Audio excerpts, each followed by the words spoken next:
2 ദിനവൃത്താന്തം 16:12. ആസയ്ക്ക് തൻ്റെ വാഴ്ചയുടെ 39-ാം ആണ്ടിൽ കാലിൽ ദീനം പിടിച്ചു. ദീനം അതികഠിനമായിരുന്നു. എന്നാൽ അവൻ തൻ്റെ ദീനത്തിൽ യഹോവയെയല്ല വൈദ്യന്മാരെ അത്രേ അന്വേഷിച്ചത്.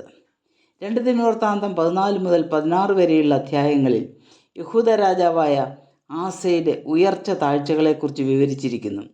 14:2 യഹോവയ്ക്ക് ഹിതവും പ്രസാദവുമുള്ള കാര്യങ്ങൾ ചെയ്യുന്ന രാജാവായി തന്നെക്കുറിച്ച് സാക്ഷ്യം പറയുന്നു. ദൈവിക പ്രമാണങ്ങളോട് അചഞ്ചലമായ പ്രതിബദ്ധത പുലർത്തുന്ന രാജാവ് എല്ലാ യഹൂദ പട്ടണങ്ങളിൽ നിന്നും പൂജാഗിരികളും സൂര്യവിഗ്രഹങ്ങളും നീക്കിക്കളഞ്ഞു. യഹോവയുടെ ന്യായപ്രമാണം അനുസരിച്ച് നടക്കുവാനും യഹോവയെ അന്വേഷിക്കുവാനും ജനത്തിന് കൽപ്പന കൊടുക്കുന്നു. അശേരയ്ക്കൊരു മ്ലേച്ഛ വിഗ്രഹം ഉണ്ടാക്കിയ തൻ്റെ അമ്മ മയഖയെ രാജ്ഞിസ്ഥാനത്ത് നിന്ന് നീക്കം ചെയ്തു.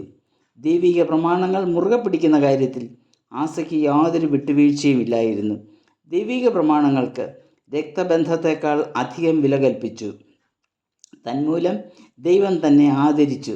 ദേശത്ത് സ്വസ്ഥത വരുത്തി. യുദ്ധമില്ലാതിരുന്ന കാലയളവിൽ താൻ യഹൂദ പട്ടണങ്ങൾക്ക് ഉറപ്പുവരുത്തുവാൻ ശ്രദ്ധ ചെലുത്തി. ഈ സ്വസ്ഥതയുടെ മധ്യത്തിൽ കൂശ്യർ 10 ലക്ഷം ആളുകളും 300 രഥങ്ങളും അടങ്ങുന്ന സൈന്യവ്യൂഹവുമായി യഹൂദയ്ക്ക് നേരെ പടയ്ക്ക് പുറപ്പെട്ടു. മാനുഷികമായി ചിന്തിച്ചാൽ ആസയുടെ സൈനിക ശക്തി കൂശ്യരുടേതിനേക്കാൾ തുലവും കുറവായിരുന്നു. എന്നാൽ ഈ സന്ദർഭത്തിൽ ആസയുടെ വാക്കുകൾ തൻ്റെ ദൈവമായ യഹോവയുടെ ശക്തിയും ആ ദൈവത്തിലുള്ള തൻ്റെ ആശ്രയവും വെളിപ്പെടുത്തുന്നു. യഹോവേ, ബലവാനും ബലഹീനനും തമ്മിലൊരു കാര്യമുണ്ടായാൽ സഹായിപ്പാൻ നീയല്ലാതെ വേറെ ആരുമില്ല. തന്നിൽ ആശ്രയിക്കുന്നവരെ ഒരു നാളും കൈവിടാത്ത ദൈവം കൂശ്യരുടെ മേൽ ആസയ്ക്ക് വലിയ വിജയം നൽകി. ദൈവത്തെ യഥാർത്ഥമായി പിൻപറ്റിയ രാജാവ്, തൻ്റെ ജനത്തെ ദൈവത്തിങ്കിലേക്ക് നടത്തിയ രാജാവ്, വിഗ്രഹാരാധനയോടെ യാതൊരു വിട്ടുവീഴ്ചയുമില്ലാത്ത രാജാവ്. ചുരുക്കത്തിൽ യഹൂദയുടെ സുവർണ കാലമായിരുന്നു ആസയുടെ ഭരണകാലം. എന്നാൽ കാലക്രമേണ തൻ്റെ ചിന്താഗതികൾക്ക് മാറ്റം വന്നുകൊണ്ടേയിരുന്നു. ഇസ്രായേൽ രാജാവായ ബയശയുടെ പടയൊരുക്കത്തെ നേരിടാനായി അരാം രാജാവായ ബെൻഹദദുമായി സഖ്യത്തിലേർപ്പെടുന്നു. ദൈവത്തെയും ദൈവിക പ്രവർത്തനങ്ങളെയും പാടെ മറന്ന് സ്വന്തം സഹോദരങ്ങളെ എതിരിടുവാൻ ജാതീയ രാജാവുമായി സഖ്യതയുണ്ടാക്കുന്നു. ആലയത്തിലെയും രാജധാനിയിലെയും ഭണ്ഡാരങ്ങളിൽ നിന്ന് വെള്ളിയും പൊന്നുമെടുത്ത് അരാം രാജാവിന് കാഴ്ചവെക്കുന്നു. തൻ്റെ പിതാവിന് അരാം രാജാവുമായി ഉണ്ടായിരുന്ന സഖ്യതയെക്കുറിച്ച് ഓർമ്മപ്പെടുത്തുന്നു. വിട്ടുകളഞ്ഞ തിന്മയിലേക്ക് തിരികെ പോകുന്നു. ആസയുടെ പതനം പടിപടിയായിട്ടായിരുന്നു. തെറ്റിൽ നിന്നും തെറ്റിലേക്ക് താൻ വഴുതി വീണുകൊണ്ടിരുന്നു.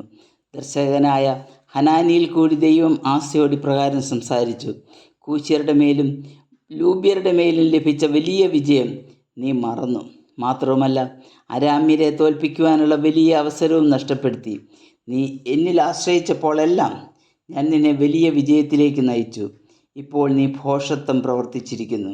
ഈ വചനത്തിന് മുൻപിൽ ആസ അനുദപിച്ചില്ല എന്ന് മാത്രമല്ല, ദൈവിക ദൂതറിയിച്ച ഹനാനിയെ തടവിലാക്കുകയും ജനങ്ങളെ പീഡിപ്പിക്കുകയും ചെയ്തു.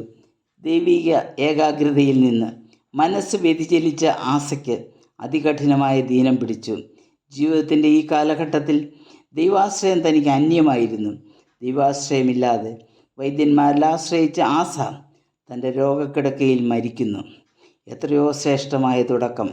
സാഹചര്യങ്ങൾ അനുകൂലമാണെന്ന് വന്നപ്പോൾ ദൈവത്തെ മറന്ന രാജാവ്, ദൈവിക ഏകാഗ്രത വിട്ട് മാനുഷിക കൂട്ടുകെട്ടിലേക്ക് പോയ രാജാവ്, തനിക്ക് മരണപര്യന്തം വിശ്വസ്തനായിരിക്കുവാൻ സാധിച്ചില്ല.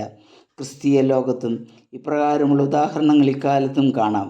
എന്നാൽ ദൈവജനത്തിന് ധൈര്യവും പ്രത്യാശയും നൽകുന്ന വാക്യമാണ് 2 ദിനവൃത്താന്തം 16:9. തന്നിൽ ഏകാഗ്രചിത്രന്മാരായിരിക്കുന്നവരെ അന്വേഷിക്കുന്ന ദൈവത്തിൽ നമുക്ക് ആശ്രയിക്കാം.